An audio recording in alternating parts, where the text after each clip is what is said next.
everybody, Andy Maher here. Welcome to The Blueprint, proudly brought to you by friends at Hyundai. Joining me as always is champion skipper, former legend of the, well, always a legend of the club, Mark Maclure.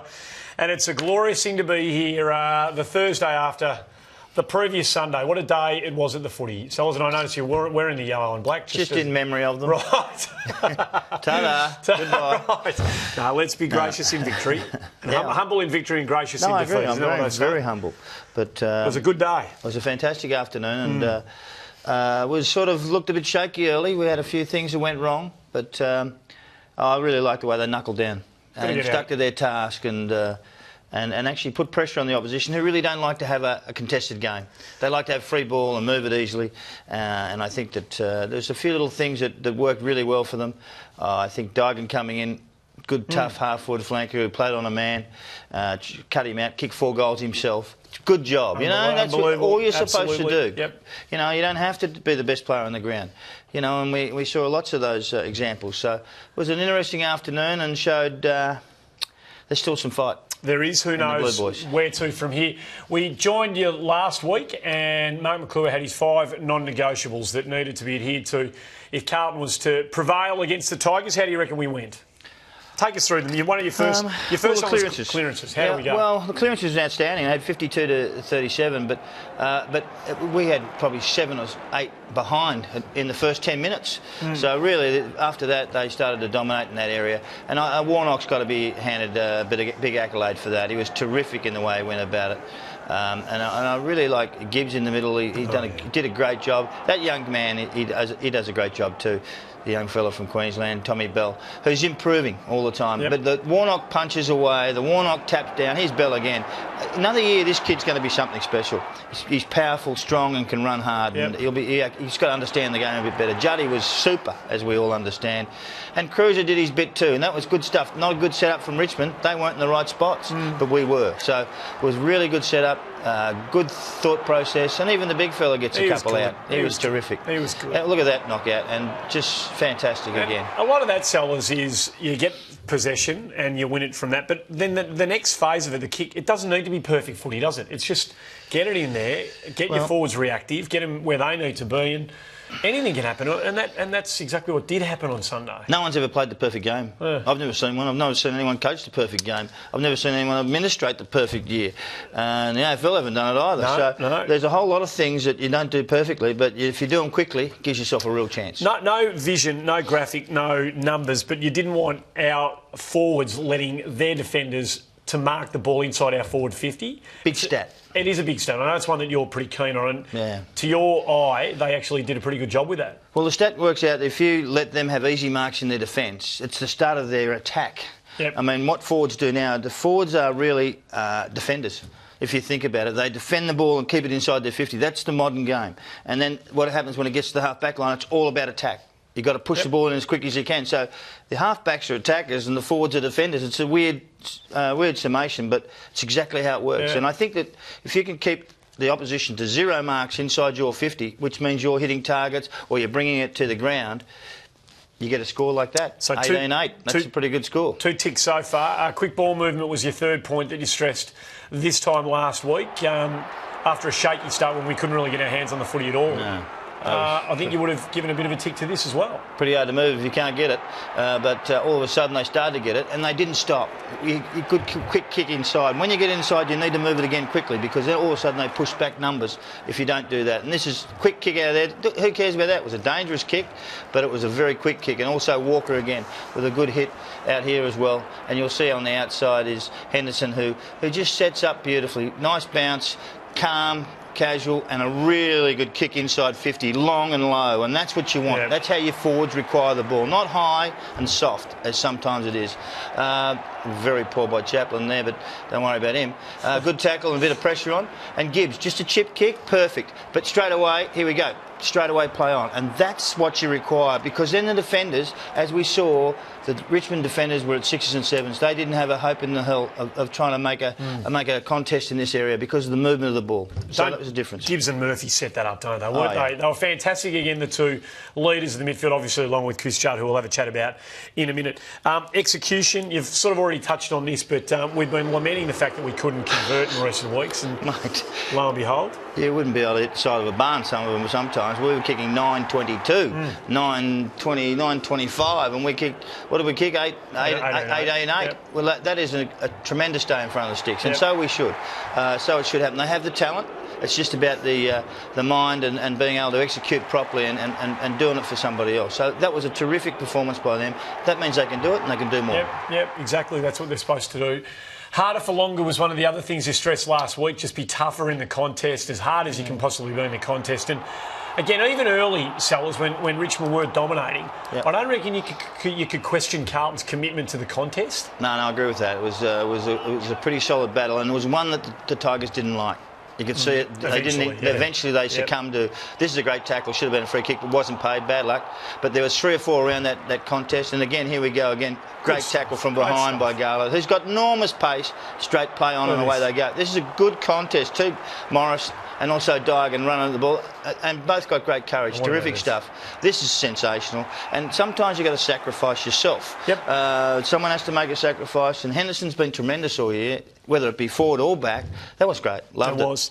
And the numbers bore it out. The tackle count and the contested possession count bore out fruit at the end of the day.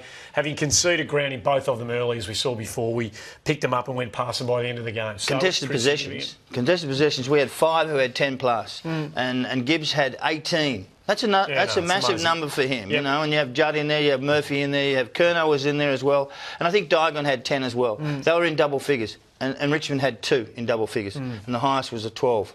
So that shows a difference in how much you really want the ball and who's willing to go. So it was great. Just one thing, Matthew Cruiser, who knows whether he's going to play this week. They're obviously going to give him to the last minute Sellers, but you don't have to be the best player on the ground to have an influence, and we know that he's struggling for form at the moment. He's not playing the footy that he'd like to play, but it's just a little selection of involvements that Cruiser had that probably went largely unnoticed, but at least he played a role. He did his bit. He stopped them from converting, and he made it hard for them to clear the ball. And while he's not going the way he wants to at the moment, he still did his bit. And when you want to win these sorts of games, not everyone's going to play their best game of footy all at the same time. But I thought he could walk off that ground saying, you know, I would have liked to have played better, but I didn't a bit. It's about contributing. It's not. Sometimes you can have no kicks and be a great contributor, you know, and in those little things like that. So look, for mine, it doesn't matter who. Not everyone can have 30 kicks and kick 5 goals. So you have to do. How we judge players is when they haven't got the ball. Yeah, exactly. And what you do when you haven't got the ball, because if you have got the ball, you know you're supposed to execute well. That's what you're supposed to do. And if you haven't got the ball, do some hard work. Yep. If he doesn't come up, is it a pretty straightforward solution? I think Casbolt comes in. Yeah, simple as that. I think he has to. We need another tall, and who can go in the ruck to give Warnock a spell. Yep. But he's been great, Warnock. He has, and he's been fantastic. Can't believe Mick hadn't played him for so long. What's wrong with that, Mick Moldhouse? He clearly hasn't been watching the blueprint. We've been telling him all year to be playing. We have. Warnock, no question about it. I bet he doesn't listen. He won't have any doubt playing number 5 again. Coming back from that knee and the impact that he had, particularly... Jay's cringing over there, you know. Don't worry about him. This bloke. You could see it after a quiet first quarter. You could see in the second quarter he's trying to work his way into the contest, and then he just exploded in the third quarter. I want to watch young people to watch this bloke and watch him how he plays. I mean, look, everyone goes, oh, what a marvel he is, but just watch his balance. His balance is outstanding. He never loses his feet. And the people tackle him, he's concentrate. Look at this, they grab him, they push him. Good. In the next one you'll see there's numbers. This is a great goal.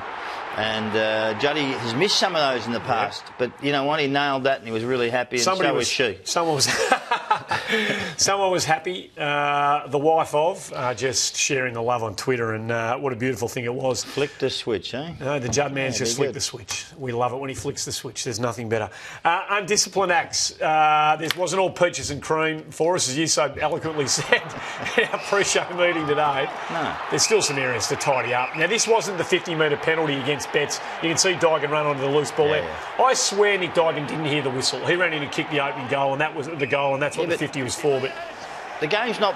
It's not perfect. There's things happen. This was a pretty soft whack, but I don't understand why you'd have to cut him off anyway. So it was a silly move, and when Jack fell over and acted a little bit, that's a big deal. No big deal there.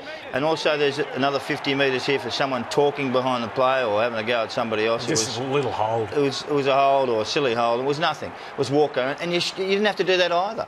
And there's things we can improve on. There's two or three. There was 3 goals from 50s, inside 50s in the third quarter. Can we advocate? That means we would be 10 points behind, not 26 points behind. But can we advocate rule changes or interpretation changes on this show? I know you're not like talking about it. No, you know what? It's our mistake. We made the mistakes, not them. I know, but so I'm not sticking up for Andy McGuinness here, but players who are trying to get out of the protected zone. You're sounding like an umpire basher. I'm not an umpire basher, but that one there needs to be a bit of room for players to get out of the area. I know we need them. We need them, otherwise you get a rabble out there. Now, that's true. We play Sydney on Saturday night at ANZ Stadium, and they were poor in the second half. Everybody knows that. They know that. Jared McVeigh joined us on the Morning Glory on Thursday morning to chat about the way that Hawthorn and internally at Sydney they've responded to that second half in the qualifying final. We were, really embarrassed with that performance, and a few of the comments coming out of Hawthorn, they probably felt the same way as we thought, and so we need to hit back hard this week. And one thing I know about this team is they don't give up, and they'll always come back when the big games are on. I think a few of the comments were it was an unfinals like game, and that really gets at us, and we were they're probably right in saying that. They had a lot of uncontested ball, and something that we haven't been known for, so we need to us personally are filthy about the way we played, and we need to get back to playing our way, the way that we can. Well, we know what we're going to run into, don't we? We're going to run into a Sydney side that's been scolded off the back of that and embarrassed by their performance, and one that's going to be desperately keen to fly the flag the way they've been flying it over the last decade. We know what we're running into. You never worry about the bloke who tells you he's going to belt you or put you or sue you or anything, so forget that. We couldn't care less about about Sydney. Sydney is unimportant to what Carlton want to do. Carlton played their best and do the things that they know they can do, and they performed most of them reasonably well last week. I think that Sydney will find that they're up against a reasonably good side. It doesn't matter who plays them. Their statistics for the last 6 weeks have been very poor. They have. They're nowhere near playing as well as they have in their previous years in that same 6 weeks. They're miles behind. They're in 15, 16, 17 and 18 in most areas. If they can flick a switch like Juddy did the other day, well, good luck to them. But until then, I wouldn't be overly worried. You just got to play your own game and fight it out and forget them. Doesn't make any difference. Now, Sellers, we've got an open training session tomorrow at Princes Park, otherwise known as Vizzy Park. And what, no curtains this week? We're going to be giving these... No, they'll let them in. We're going to be giving these away. There's also the Hyundai live site that we're watching the game at on Saturday night down there at Princes Park. We're going to be giving these away. Sellers is going to be down there with his. I'm not. And we look forward to you getting down there and getting one of these and showing your confidence and your belief in the Carlton boys. It's going to be another big weekend. Who knows? Wouldn't it be? I think it's more important they believe in themselves. Well, they do. Yeah, absolutely. No question about that. But we'd like to see that. Good on you guys. It's been a good job. It's going to be a big weekend. Oh, fantastic. Yeah. And the finals so far, all games have been great. Have you got a... No, I won't get ahead of myself. I was going to ask you whether you had a red jumper and a white shirt, but let's not get ahead of ourselves. Unless, if we get there, I will. OK, you'll bring him in for us? I'll wear the red and white. No problems. It's a huge ask. And wave them goodbye too. Wave them goodbye. No, let's not do that. Let's not get cocky. Well, Let's not get cocky. That's all we've got time for on today's show. We'll be back next week, so catch us on Thursday the 19th of September. Until then, have a great weekend and go Blue Baggers.